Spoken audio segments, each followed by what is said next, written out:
how do I make the animal successful in this moment at this time? Yep. In alignment with my ultimate goal.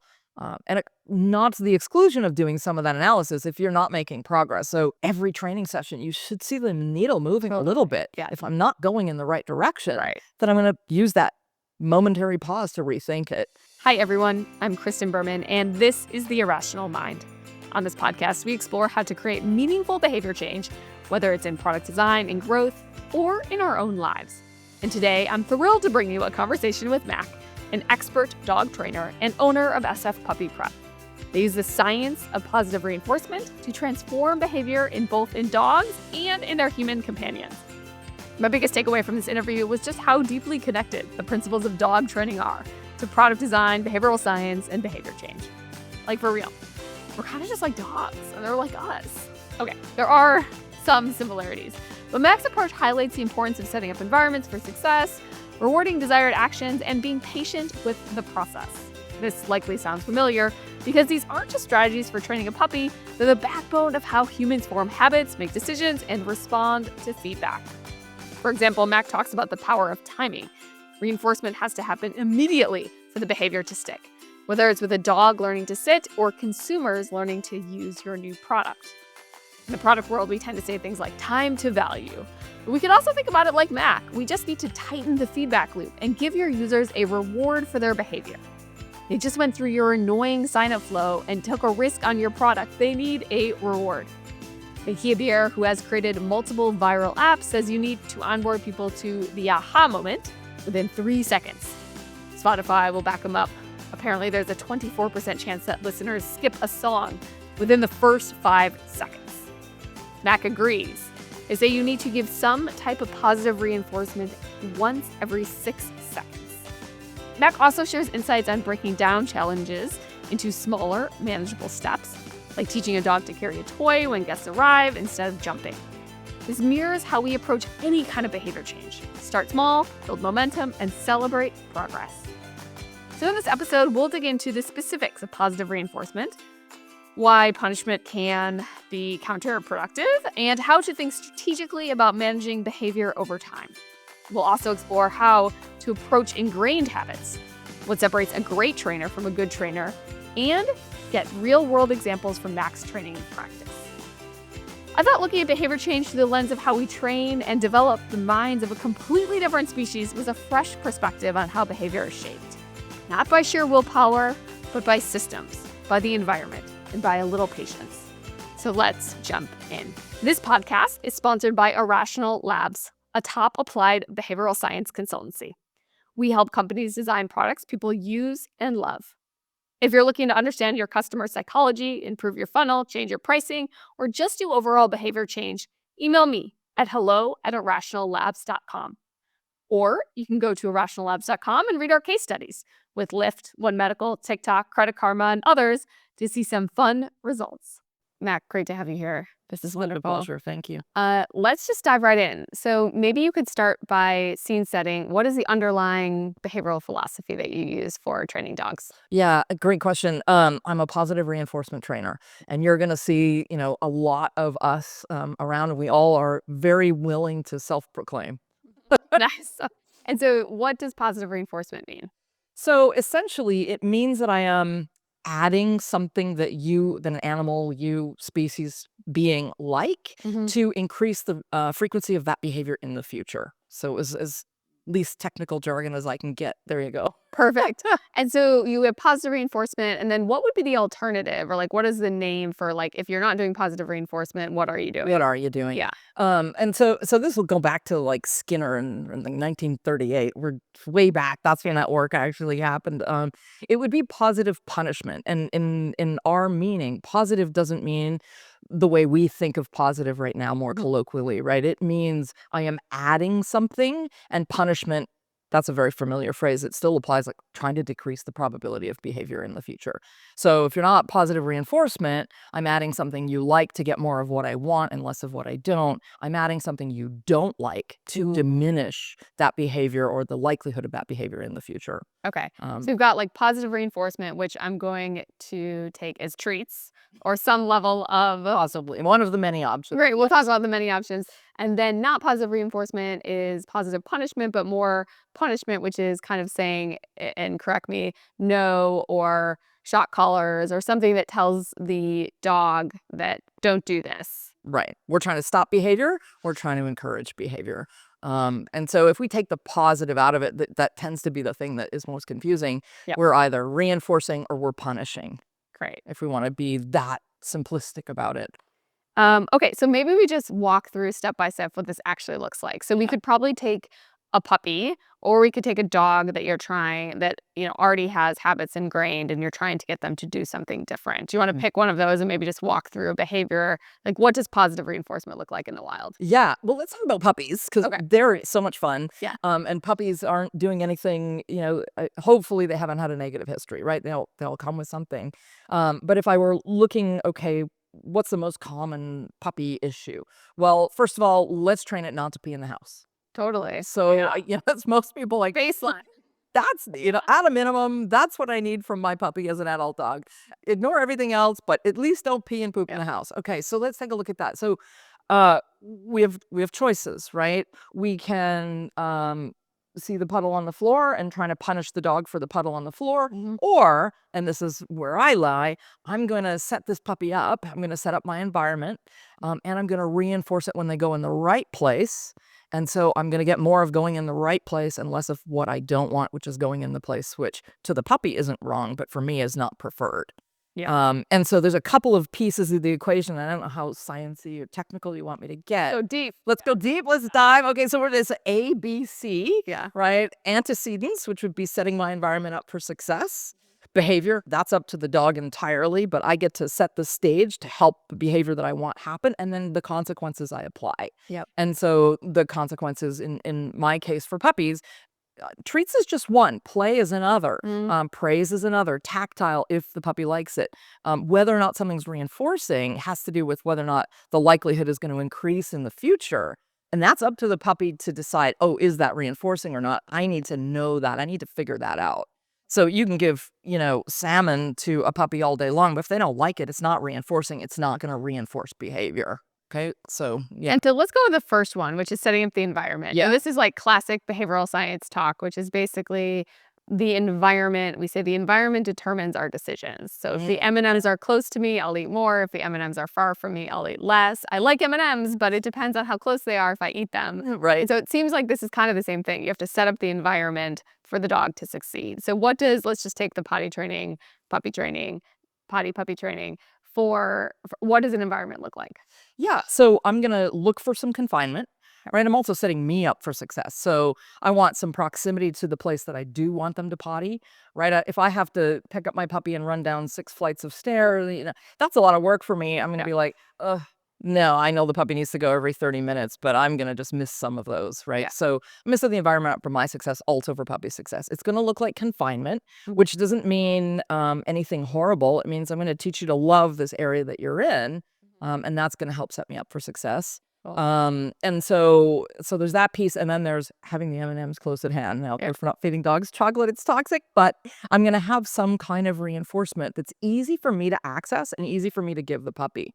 For potty training, because it's such an important behavior, I really want a lot of reinforcement available, and I'm going to have more than one kind. So I'm going to have some food reinforcer, but it's also going to mean freedom for the puppy after they do the right thing in the right place. So let's just draw an example here, if that's okay. Yeah. And I'm going to say, all right, we're in let's say 2-story home, typical sort of San Francisco Bay Area home, 2-story home, most of the living perhaps on the 2nd story. So, okay, I've got 1 flight of stairs.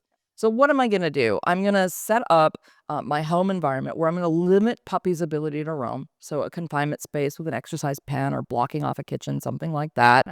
And then I'm going to also set up for success kind of with a mental timer, which is if puppy's awake, really if they're 8 weeks old or super young, I'm like every 15, 20 minutes in their waking time, I am going to be taking puppy down the stairs. So literally picking up to prevent any accidents along the way, take puppy to the space I ultimately want them to go in. And it can get you can even do some spatial management there too. Yep. Put puppy down, wait for the right thing to happen. When they go, you pause just a minute, let them finish. Don't interrupt that dropping that you're looking for. And then praise party galore. Out come the treats, and then I become more fun than I've been in hours, right? All of a sudden, you're just full on, happy talk. And then if you're able to do it, my gosh, some freedom for puppy after, either outside where you might be, or just even play in the house and more like, I know your bladder empty.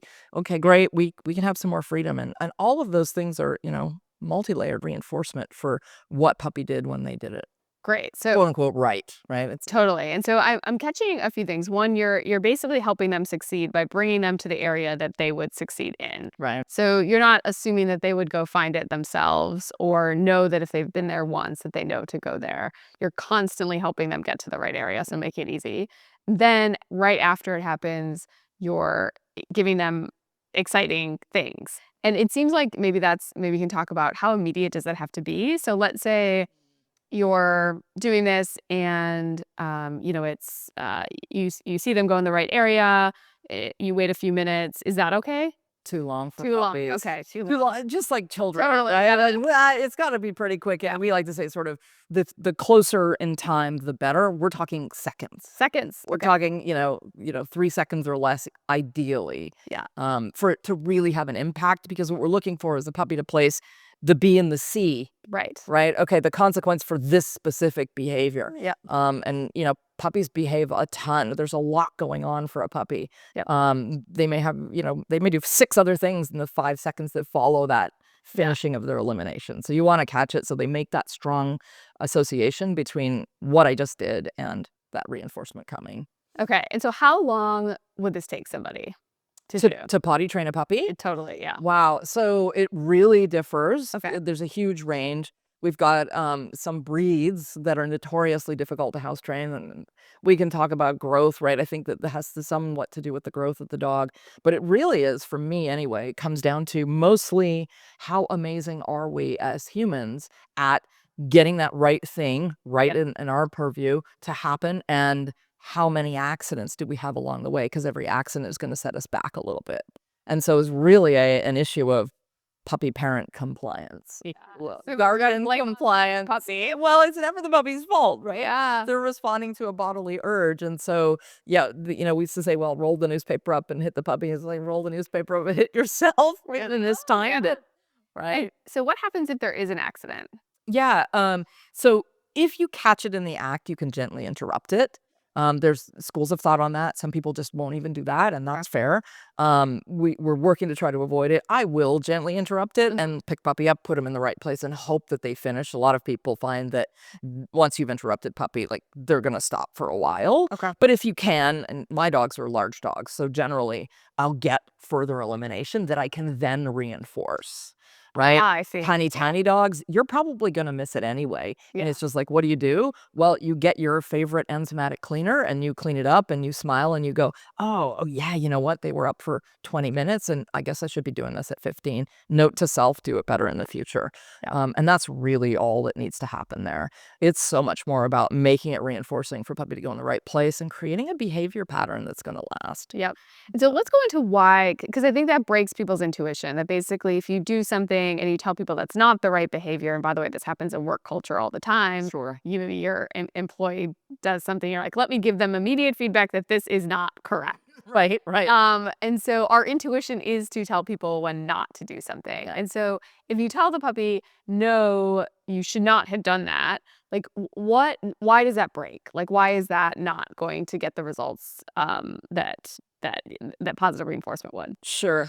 So for one thing, they don't speak English, so they don't come out of the box, right? Yeah. Knowing like, what does no mean?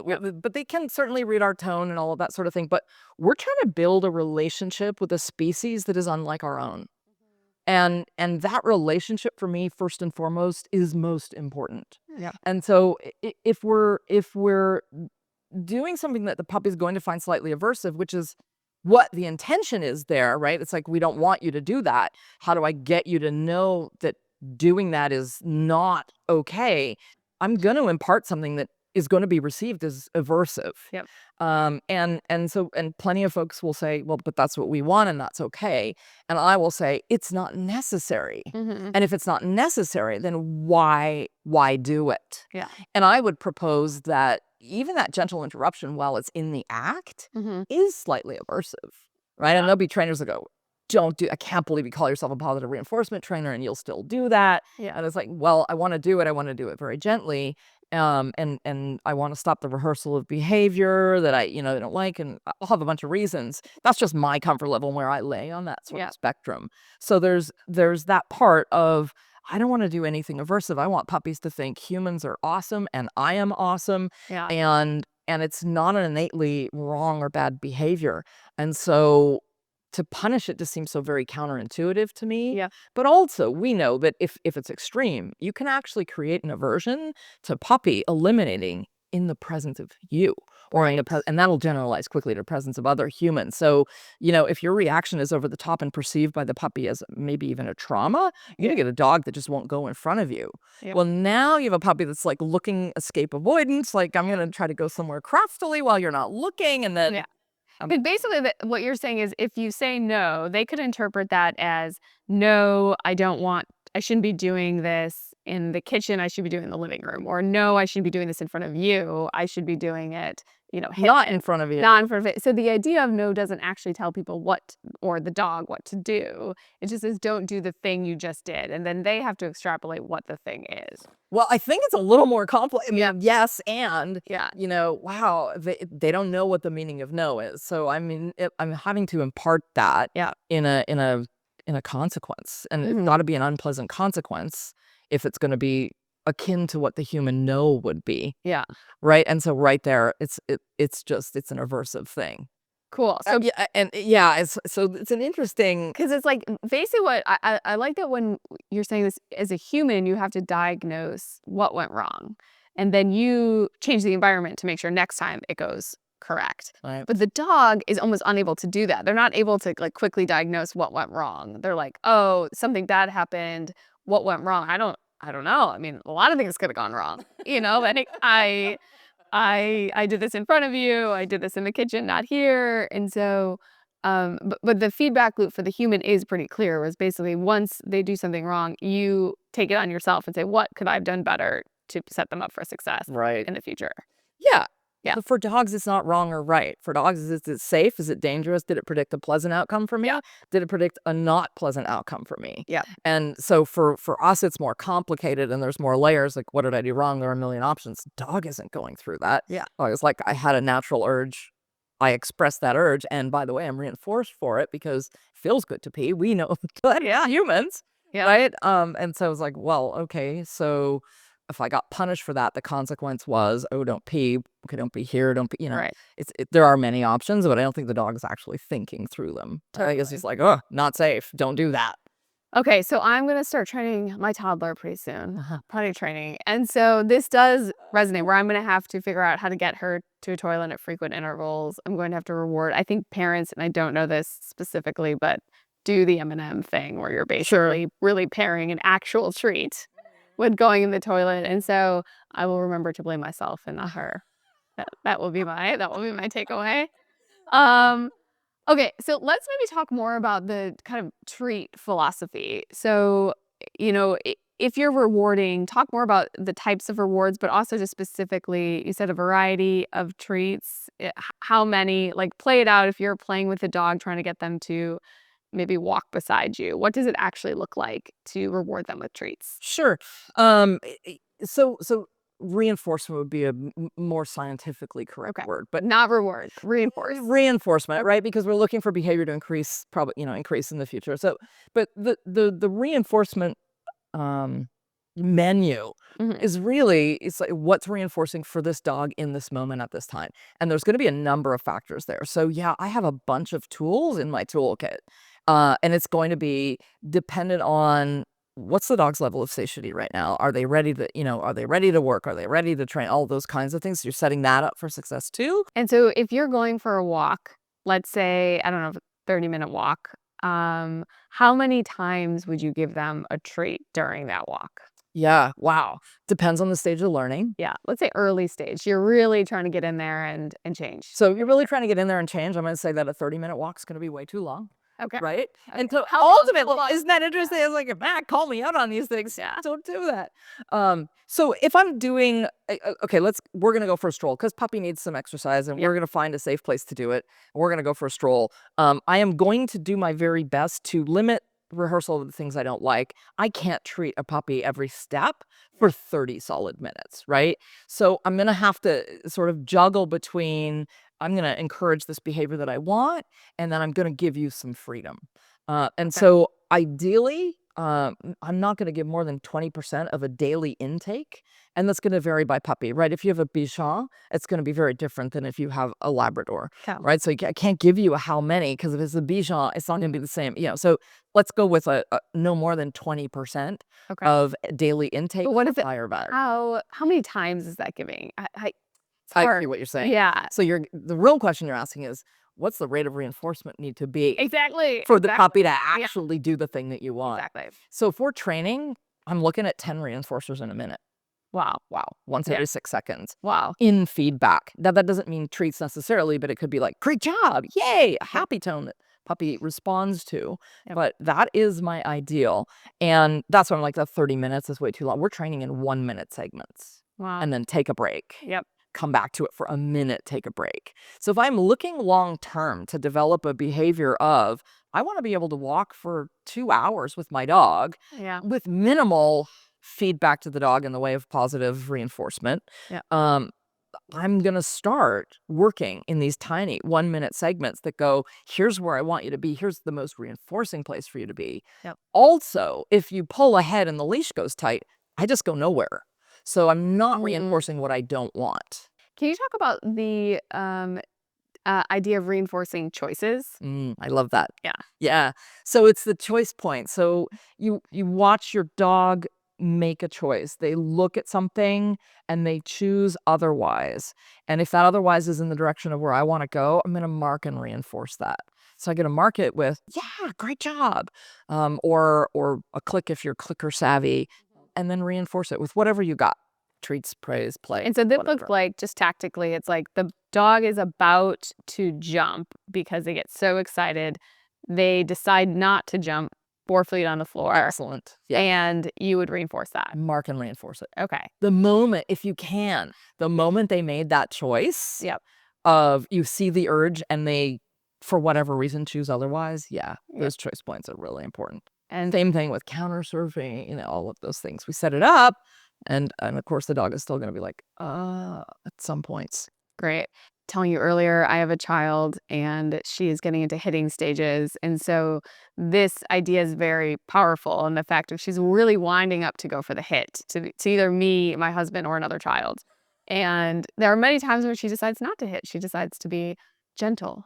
And this is where we've really saw some interesting gains where we like go crazy, get very excited when she makes the decision not to hit. Nice. And this was a learning from you in the past. So I appreciate the ability to train my child with reinforcing choices. Well, That's fabulous, and the science is, we are not excluded from it. yeah.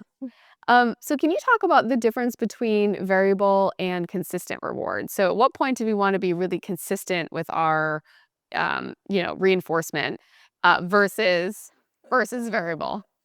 I feel like I've punished you. No, easy. I'm learning. You've told me what to do. I'm now doing it. I should have my M&M cereal. So we want to be on a really consistent one-to-one schedule when we're learning the installation of anything new. And then ultimately, of course, we don't want to be feeding every single step. And if we do that, it becomes the expectation and we're going to see it, we're not going to get to the behavior that we want. Again, using the walk beside me kind of example.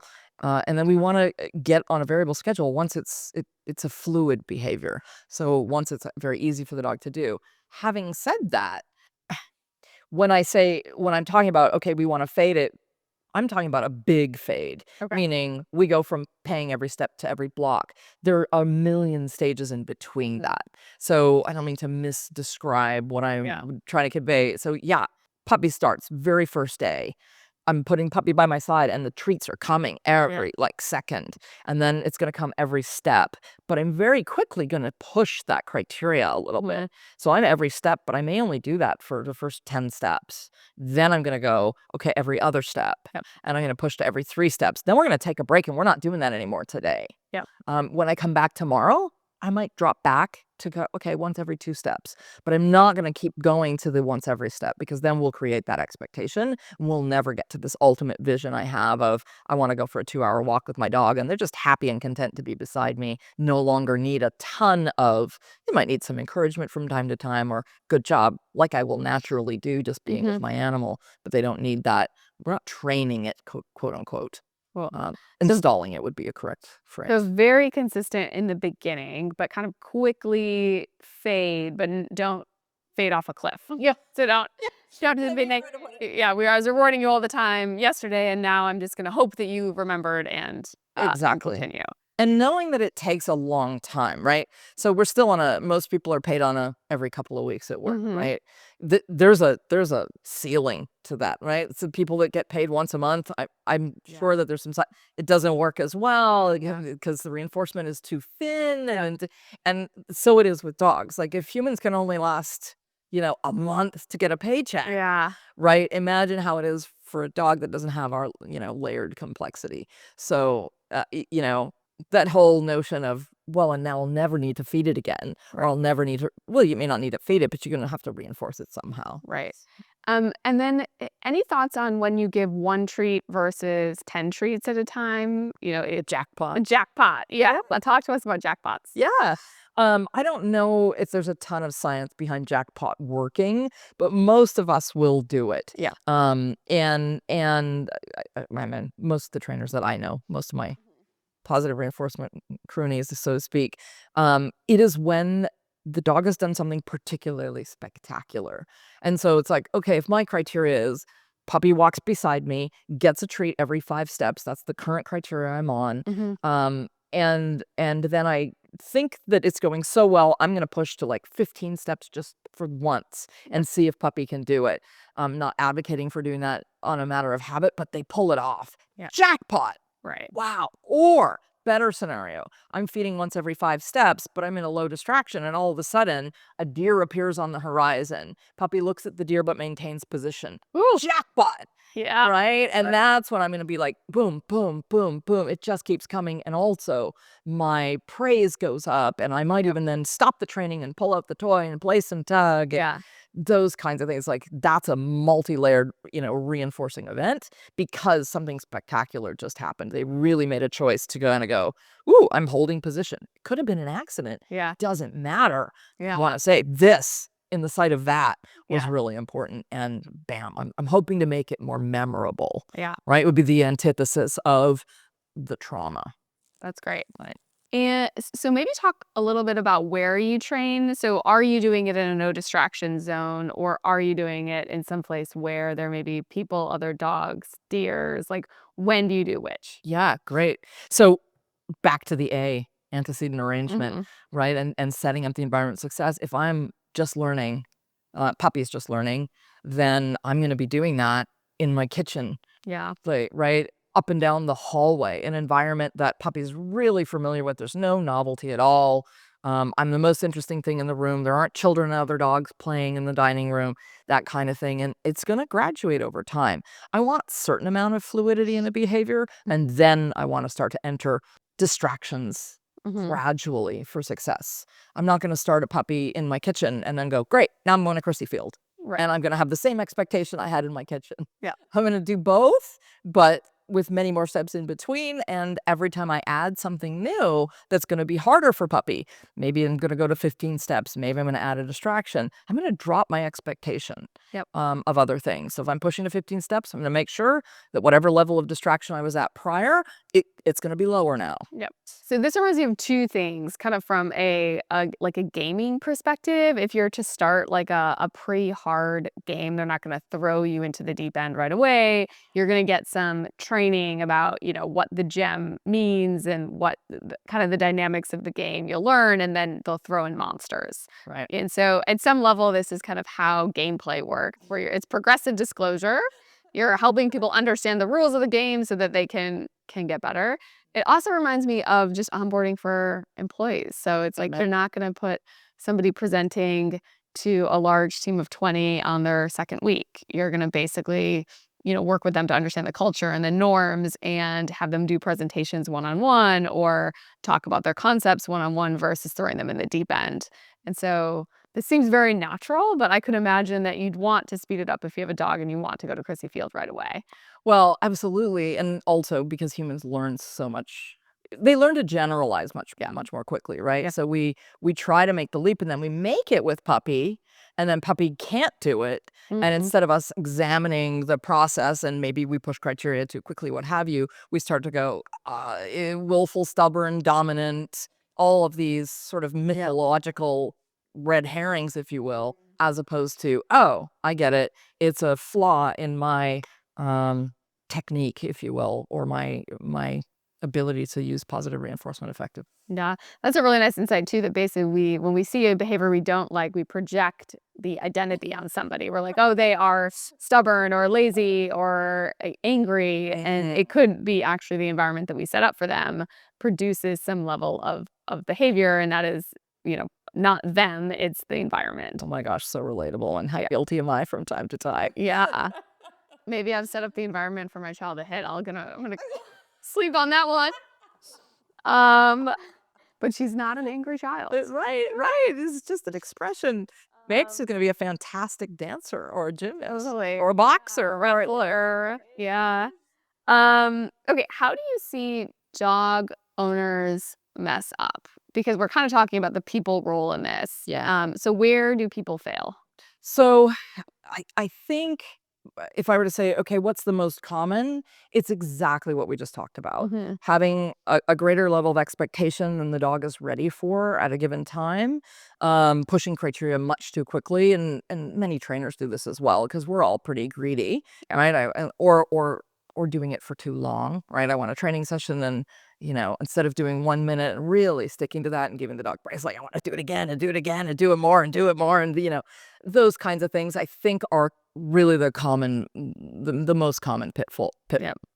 pitfall, yeah. So folks just have to be patient, a little patient. It's a little patience, and it's a little of, "I'm gonna do that minute, but I'm gonna reevaluate," Okay. right? And Yeah. and is puppy failing? Is the dog not doing what I want it to be doing? Mhm. And before I place judgments Yeah. and projections and all kinds of things, like, is there a way I could help them be more successful?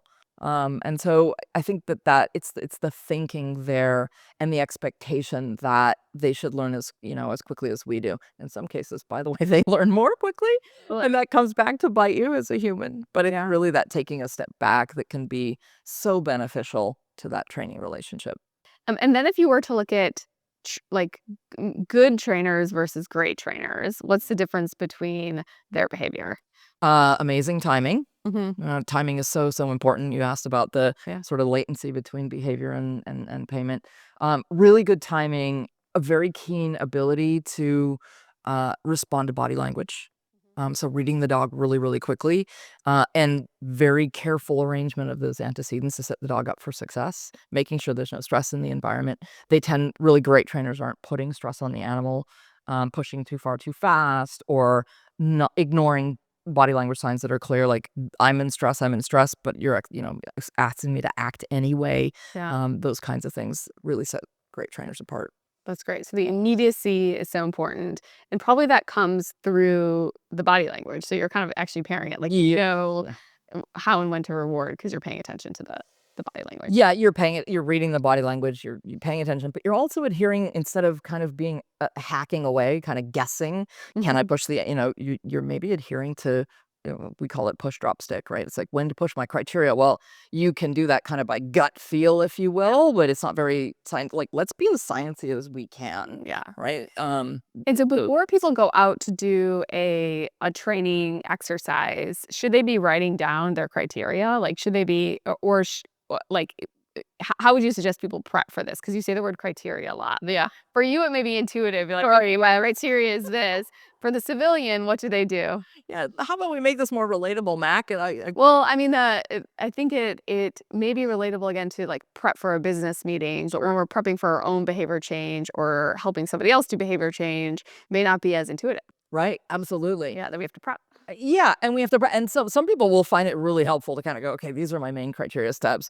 I also don't want to throw up barriers, right? Because just interacting and working through a training process with your animal is so reinforcing for the dog and for you. I don't want to throw up too many barriers. If I have to sit down and write a plan, yeah, it's not going to happen. I'm just going to wait and wait and wait because I'm never going to get the perfect plan. Yeah.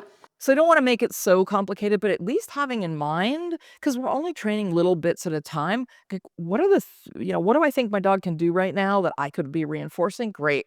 When they get good at that, what might I go to next? Yeah. Oh, okay. So if it's five steps, one treat, I think I'm going to jump to 7. Great. And now and then to 10. Cool. Now I have my plan. I'm going to do my minute of training. I'm going to stop for a second and kind of reevaluate it. And Okay. so it doesn't have to be, but some pre-thinking that Yeah. it takes 5 seconds, 10 seconds Yeah. is going to help you. That's nice. I like the idea of making it easier. Like plan does feel really heavy. Pre-thinking feels much lighter. Yeah. Yeah. In fact, one of my thought exercises was I go to dinner parties and I don't like walk in with any like conversation topic on my mind and I just kind of like let it happen. And so for a few times I've just pre-thought right before I go in. I'm like, what would be an interesting question to ask the people that I'm going to spend a couple hours with? And it turns out that when I do that, actually the outcome of the dinner is much more interesting because I've pre-thought about things that I'd love to know. This makes good sense. Yeah, so I'll take it too from me. Thank you. pre-thinking. Pre-thinking. Okay. Can you tell me about a time that a dog was maybe particularly more challenging than your average dog or just different than an average dog and how you address those behavior questions? Sure. So we're always training the dog in front of us. And every dog's an individual. So as much as we talk about the application of all of the science and techniques and stuff, we're still looking at that individual dog and dealing with who that dog is in this moment, and the individual in front of us. So I'm going to talk about, let's call the dog, it wasn't his name, but let's call him Charlie. Charlie? And let's talk about Charlie, who, had a real propensity to jump and nip when owners would come through the door. And many puppies will do this. Charlie did it with great intensity. Let's say it that way, right? So, and I'm gonna give you, walk you through what we did and what we chose, but it wouldn't be any different for a puppy with less intensity. Mhm. It's a great alternative to, okay, what do we think about? We don't want the jumping and nipping, and we do like to focus on what to do as opposed to how do we just punish the jumping and nipping. Forget about that. Let's just teach him what we want him to do instead. And Charlie's great thing was grab a toy. And we started off with a very specific rubber chicken, Mhm. this toy that he really liked. And so we simply worked on Charlie gonna grab the rubber chicken, and present the toy at the door. And we shut down all of the behaviors we didn't want Mm. just by focusing on what we did want. Bring us a toy. Bring us Mm. a toy. No more jumping. I don't know why. He could have jumped with the toy. Mhm. For him, that worked. Not for all dogs, it will. But brought the toy, no more nipping, give me a to-do, and immediately reinforcement, interaction with toy, instead of owners that, are like, push away, don't even want to walk through the door, not happy with the dog, to be like, oh, this is a great moment of engagement. And it changed all of the greeting and certainly made people a lot happier. Nice. And so the lesson there is basically you could have said, we're going to focus on decreasing jumping, but instead you're like, we're going to focus on the behavior you would want Charlie to do. In this case, likes toys. Let's go with that. Let's pick a toy and focus on that. And does that have to be paired with like opening the door, or how do you pair that idea of Charlie go get a toy with the trigger of what would cause him to jump or be more aggressive than you would normally want? Right. So how do we break it down to train it? You can't Yeah. just start with high arousal owners have come home after a day of work and he's all amped up. Absolutely. So you train the carrying the toy independently. And of course, that gets broken down into, tiny little successful steps along the Mhm. way. And then you're absolutely right. You start to train okay, we're pairing the door handle, the sound of the door handle, or wherever he starts to get amped up typically with, oh, that's the cue that owner's about to come home, grab the toy, and we reinforce that, and kind of go from there. Does that make sense? Yeah, definitely. So it comes back to basically reinforcing at every single step, and then being gradual about it. So not jumping into Chrissy Field when you should be just walking. And then really, I like the idea of even knowing it's not just opening the door; it's the small little sounds of opening the door that would kind of trigger the behavior. So really breaking down kind of the context and environment and reinforcing Right. based on that. Yeah, and this is, I mean, this is the common theme of the day, and frankly, Yeah. of all dog training. It's not, it's how do we make you successful? What can you do right now? Yeah. Oh, you can pick up the toy when the door isn't charged and all of those things. Great. We reinforce that a few times. Now, can you do it if you start to hear the door jiggle? Yep. And for other dogs, it might need to be when you hear the car pull up, and it's just a matter of, okay, where do we see it from this individual? What are they capable of at the moment? And again, sample of one, but also that dog changes day to day. Yeah. So as humans, we like to go, but you did it yesterday. You should be exactly in the same place, except that today the dog didn't sleep all night and they're uncomfortable or something else is in the Yeah. environment, right? And all of a sudden now we have to back up 10 steps, and we see that as a failure or training's not working. It's not. Yeah. It's like we want to examine all those things, but also just train the dog where he's at. So today he could handle the door opening. Tomorrow I just jiggle the door and he can't hold the toy. Yeah. Great. So we're going to start working where the dog is at. 2 steps before that, that's what he's capable of at this moment. And we build from there. You get there in the long run. You just get there faster by reinforcing those little successful moments. Yeah. I really like that I think humans do have a tendency to read into things, to say like, oh, we've moved backwards or so much be a bigger issue. It's like, or just today the dog is doing this and we should start here and we will move on, instead of kind of trying to maybe diagnose something that isn't necessarily true or there. It's just, here's where we're at today. Right. Let's move forward. Yeah. How do I make the animal successful in this moment at this time? Yep. In alignment with my ultimate goal.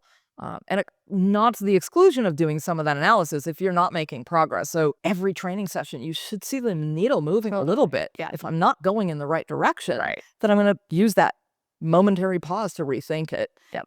But not dive into tons of projections. And then how much time would you spend? Let's just use that use case of I am trying to get my dog not to go nutso when the door opens.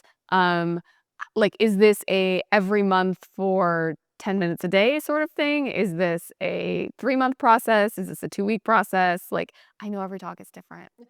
Not every there's with all the compliances are and you may have your spouse that gets in there and tries to mess things up, and so humans are gonna, but like, okay, let's just do a range. So like, what could people expect? Because I think the comparison here is how long would it take a human to change your behavior? Oh my God. And how long would it take, a lot of folks listening would be product managers, how long would it take their users to change behavior? Yeah. So this is just kind of a data point for folks. Right. And I'll history, how far is the history? If this was a young puppy, right, with not a ton of history of rehearsing, I'm going to say, oh, we can get there easily to a really good, solid behavior, okay, I'm going to throw it in every, Throw it out. whatever. Yeah, like, okay, we can get there in a month. Yeah. I can train a 16-week-old puppy to run to a dog bed if that's the alternative you've chosen, no matter who's coming through the door, in a month. But this is a very plastic puppy, is a quick learner who hasn't got a huge history of being reinforced for jumping and nipping when we cut. Like, there's all of those variables, right? I think what's important is it's going to depend, yes, on the individual, but also that it's really a doable thing. Yep. If you put the ducks in order, and again, keep in mind all of those other pieces that you're talking about, the spouse and getting everybody inside. How do we set it up for success? Yes. But there really is very little we can't make some headway on. Cool. Okay, one more topic would be this idea of not the puppy, but the dog that has some bad habits, if you will, and you're trying to retrain, redirect that dog. Are there anything different as we think about, starting with the blank canvas? So sure, puppy's going to be the blank canvas, which is a nice insight, easier to change behavior if you've never done the behavior before. Start from a good spot. Most of us are acting from an area of we've tried something before. Mm-hmm. And so any different things you would approach that problem with? Yeah, I would manage. So we talk about how do we put management in place so that the rehearsal of what we don't want to happen doesn't happen anymore. It simply can't happen because we've changed the environment. So for this, let's use Charlie as the same example. And let's say we're not training, present me with a toy, but go to bed. Well, while we're installing all of those other things, we need to prevent him from well, it applies in the current example. We need to prevent him from going, greeting, jumping, and biting Mm. at the same. So how do we manage it? Okay, cool. Well, we're going to set it up for success. We're going to set up an X pen around the door so that he doesn't have the opportunity to jump. We're physically preventing that Yeah. pathway. And yes, he's going to be jumping and doing whatever on the other side. And then we're going to put other things in place. Like, okay, we're going to pause for a moment when he's 4 on the floor. We're going to toss a few treats. And then we're going to make sure that we have a toy. Like, there's a bunch of things. But the piece that you're asking about is we're going to manage the situation so that he doesn't rehearse that same behavior anymore. Yeah. That exact same behavior, it's gone. Nice. Same thing with barking and lunging on leash. It's like, Yeah. okay, well, if this is what you do, here, this is where the behavior's been. We're not walking you right there anymore until we're at a level where you can do that differently. Yep. It's like, I can't stop drinking Coca-Cola until I stop drinking Coca-Cola. Yeah. Right. I really like, because that is a theory of change. We're saying if you eat cookies, don't buy the cookies. If you drink wine, don't buy the wine. Right. And so you're basically removing the temptation to do the thing that is inherently tempting and why we're trying to change behavior, and we're replacing it with a behavior that we could consistently do instead of that. Mm-hmm. Yeah. Yeah. The Coke's on in the house. Yeah. Pick up the water. It's all you got. Yeah, it's all I got. You can't rehearse that behavior, so I Right. can change. I haven't hoped to change it. So Matt, can you tell us about your practice and how people would get in touch with you? Oh, yeah, absolutely. So, we're SF Puppy Prep, and as the name suggests, we are really passionate about setting puppies up for success, not unlike everything that we have just spoken about. Setting puppies up for success really has so much to do with appropriate socialization in a city like San Francisco, or really almost any environment. My gosh, it's a big world for young, small puppies. And so we're super passionate about setting them up for success. That means also help supporting parents, right? We're dealing with a foreign species. Often for the first time, many of us have grown up, but your first own dog, wow, that's a whole different kettle of fish. And it's a whole different thing in a big, loud, busy city. And so that's what we're most passionate about, getting that socialization piece right so that all of the other things flow easily from there for puppies and their puppy parents. So all of those things. And yeah, find us on the web. Great. And when should people drop their puppy off with you or give you a call? And what does it look like? Does it look like training for short bits, or do you have something longer, like a day program? Right, absolutely. So we can help in a bunch of different ways, but the best starting point is actually before you get your puppy. Got it. It'd be really awesome. We can help you set up your environment, but we have a great day training program where you're dropping your puppy off. That can happen as early as a week after you get your pup, as early as 8 weeks old, 9 weeks old. We need some base vaccines on board, but we have a really safe environment so that we can help puppies before that socialization window closes. And you can do the day program. You can do private training with us. The best starting point really is that initial consultation, but that comes with our day school program if you sign up for that. So there are options, and there are other options beyond that as well, of course. But those are the main two that people find really most helpful. I love it, because when you're talking about all of the training mechanisms, it kind of sounds like people could do this, but when I've watched you do it, it's hard to get it right, and it feels like a really important opportunity if you're starting from a blank canvas to get it right. It's like you don't want to mess this up. You don't want to miss the opportunity for the blank canvas. That's how I treat my infant too. I can't mess this up. When 0 to 2, 0 to 3. Yeah, well, we don't want to have to unwind behaviors and habits that we've created unwittingly or unintentionally, right? And so that's really what it's all about. And I find that most people love the head start, and you're right, it's not intuitive. This is a different species. Yeah. I mean, even babies feel like a different species, perhaps to people, I don't Yeah. know, but dogs really are, and we kind of need a help with that interpretation. But also, dogs read body language, and we don't come by their body language naturally. So, that requires some help, and we can really go a long way in terms of preventing a lot of the things that you don't want to have happen. That's really the reason, I think, that people come to us and appreciate us so much. Yeah, you get to go on 2-hour walks with your dog. I love it. With wonderful people like you. Thank you for listening. If you like the show, go to irrationallabs.com to say hello to us or post a review on Apple or Spotify. Big thank you to the show's two Jacks, Jack Buer, our writer, and Jack Steger, our genius editor. Until next time.